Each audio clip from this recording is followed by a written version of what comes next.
Salve a tutti, benvenuti a questa nuova puntata di Soundtrack City. Benvenuto Massimo Privitera. Bentrovati e benvenuto Marco Testoni al nostro nuovo magazine. Tu che film hai scelto, Massimo? Breath, fino all'ultimo respiro, film TV che però è passato da prima al cinema, che ora è su Amazon Prime Video. Film di fantascienza distopico che mi ha incuriosito non tanto per la trama, perché non siamo dalle parti di inventive di trame distopiche nuove, quanto per i protagonisti, perché c'è un Sam Worthington, quello di Avatar, James Cameron, ma non solo, la mitica Milla Resident Evil Jovovich, che io adoro, la famosa Woman in Action per eccellenza. Milla Jovovich in questo film, dove c'è anche la bravissima Jennifer Hudson, qui non canta, ma fa parte di una famiglia, di un nucleo familiare, madre, padre e figlia, tutti di colore, che sono all'interno di una costruzione, diciamo, di un bunker e si sono salvati grazie alla genialità del padre,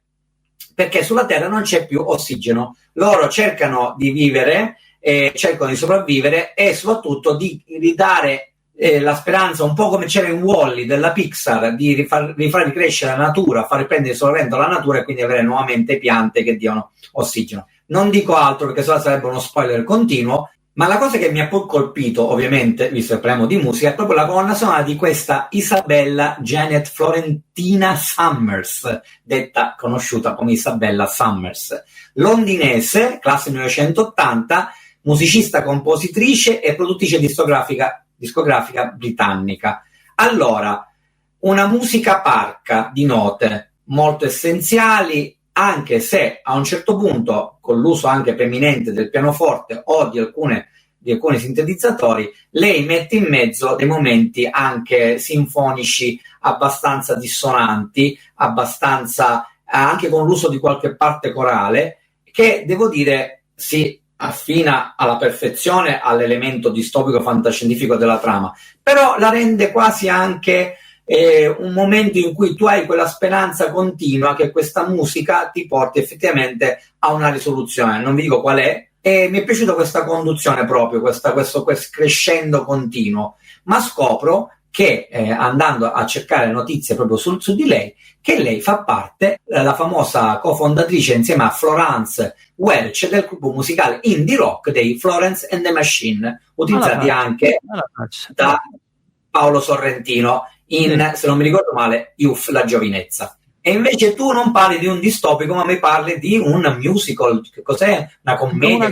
Diciamo una commedia musicale sentimentale che mi ha molto incuriosito, perché la produzione è cinese, italiana e tedesca, e già così è strana come cosa, ma fondamentalmente la regia è di Zhu Xin-hu, il cast è il principale, quasi interamente appunto cinese, le musiche però sono di Santi Pulvirenti, italianissimo, un film che potete trovare su My Movies One, trattasi di La ricetta italiana, un film del 2022.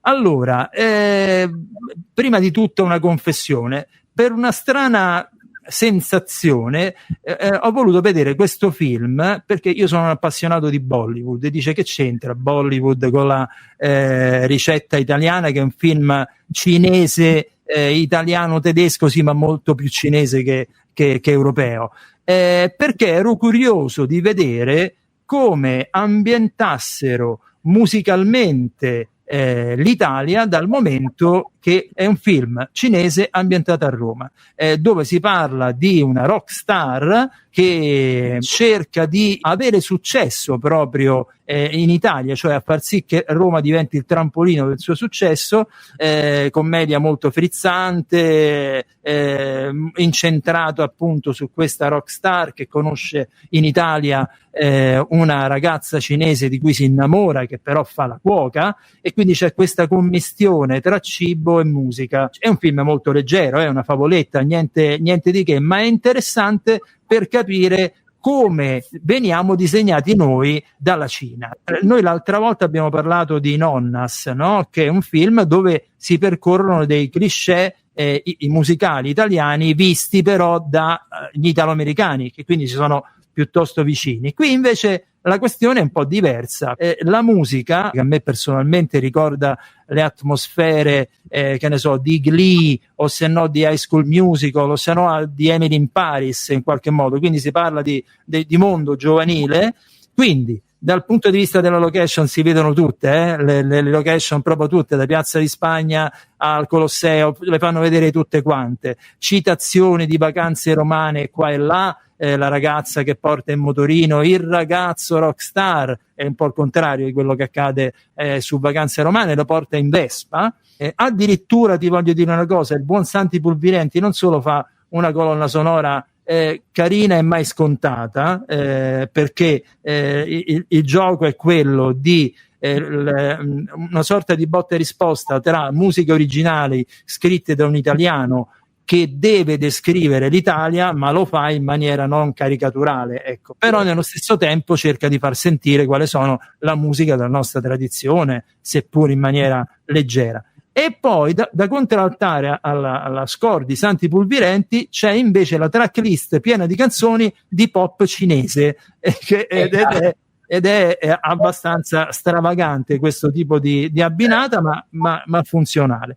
Ma soprattutto c'è un tributo che non ti aspetti, improvviso, a Ennio Morricone. Il protagonista, appunto questa rockstar, interpreta il ragazzo che è quasi costretto a fare pop, ma lui vorrebbe fare altro, e per cui come mito ha tra gli altri Ennio Morricone, quindi va nei luoghi di Ennio Morricone e addirittura suona al pianoforte un tema di Nuovo Cinema Paradiso di Morricone. E quindi mi ha fatto piacere vedere che questa produzione cinese che viene in Italia ha 2 o 3 elementi che mi fanno capire che ha avuto una certa cura il musicista italiano Santi Pulvirenti, il tributo a Morricone. Insomma, ci sono delle cartoline, ma musicalmente invece si respira un'aria che non mi aspettavo, ecco. E infine, non l'ho detto, ma Santi Pulvirenti addirittura fa un cameo come attore, interpreta quasi se stesso perché interpreta